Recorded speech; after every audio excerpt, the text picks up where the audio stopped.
Hindi lahat ng pagkatalo ay katapusan, at hindi lahat ng luha ay dahil sa pagkabigo. Sa gitna ng sigawan ng home crowd, sa ilalim ng ilaw ng kauna-unahang WTA tournament sa Pilipinas, isang batang Pilipina ang tumayo sa gitna ng court.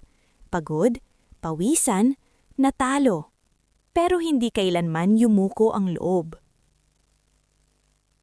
Mga kachika, ito ang gabi na hindi nakuha ni Alex Ella ang tropeyo, pero nakuha niya ang isang bagay na mas mahirap makuha sa tennis: karakter, tapang, at respeto ng buong mundo.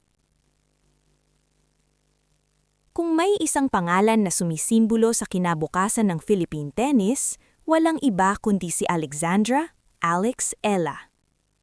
20 taong gulang, world number 49, isang batang babae na matagal nang pasan ang bigat ng pag-asa ng isang bansa.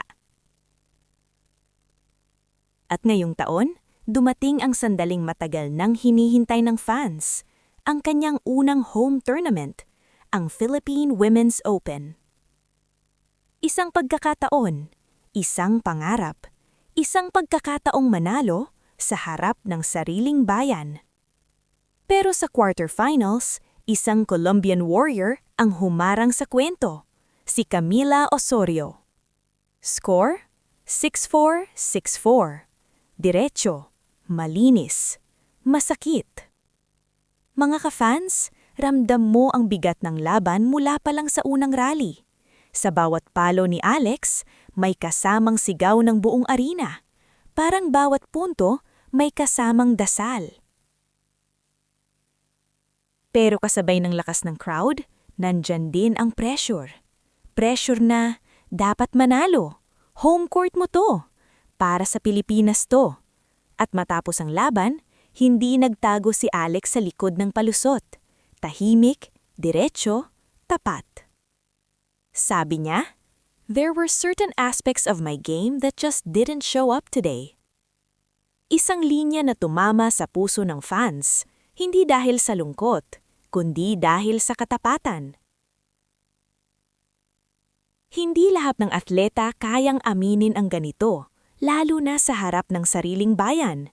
Pero si Alex, hindi niya pinalaki ang pagkatalo, hindi niya pinaliit ang sarili. Sabi niya, "It doesn't have to be a big deal."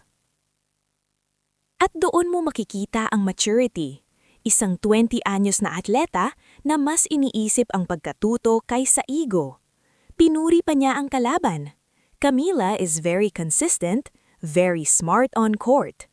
Hindi lang basta papuri, isang tactical breakdown, isang pagkilala na ang tennis ay laro ng isip, hindi lang ng lakas. At doon na intindihan ng fans, hindi ito kwento ng pagkadurog, ito ay kwento ng pagkatutong masakit pero mahalaga. At dito mga kachika, dito tumama ang pinakamatinding bahagi ng kwento. Sinabi ni Alex, "In tennis, you lose a lot." Isang simpleng linya, pero napakabigat ng kahulugan. Sa likod ng spotlight, sa likod ng rankings at headlines, ang tennis ay paulit-milit na pagtanggap ng pagkatalo. At sa gabing iyon, hindi lang siya natalo sa court, natuto siyang mas kilalanin ang sarili niya. Learning to be self-aware, knowing when to step back and regroup.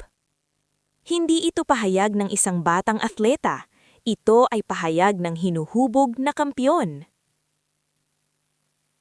At habang ang ibang fans ay umiiyak, si Alex ay naghahanda na. Hindi para magpahinga, kundi para lumipad patungong Abu Dhabi para sa susunod na laban. Wildcard, WTA 500, bagong laban, bagong kwento. Ngayon mga ka-fans, ano ang naiwan matapos ang quarterfinals? Isang scoreline na masakit, isang crowd na hindi umalis, isang atleta na mas tumatag kaysa dati. Hindi nakuha ni Alex Ella ang tropeyo, pero nakuha niya ang respetong hindi nabibili. At ang fans, hindi sila galit, hindi sila tumalikod, mas lalo silang naniwala. Dahil minsan, ang tunay na panalo ay hindi kung ilang set ang nakuha mo, kundi kung paano ka bumangon kapag natalo ka sa harap ng buong mundo. Mga kachika, isang bagay ang malinaw. Hindi pa tapos ang kwento ni Alex Ella. At sa susunod niya lang laban, hindi lang siya magdadala ng raketa. Magdadala ng mga aral, tapang, at isang buong bayan sa likod niya.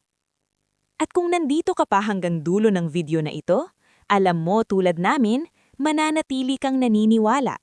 Dahil minsan, ang pinakamalakas na kampiyon ay nagsisimula sa pagkatalo.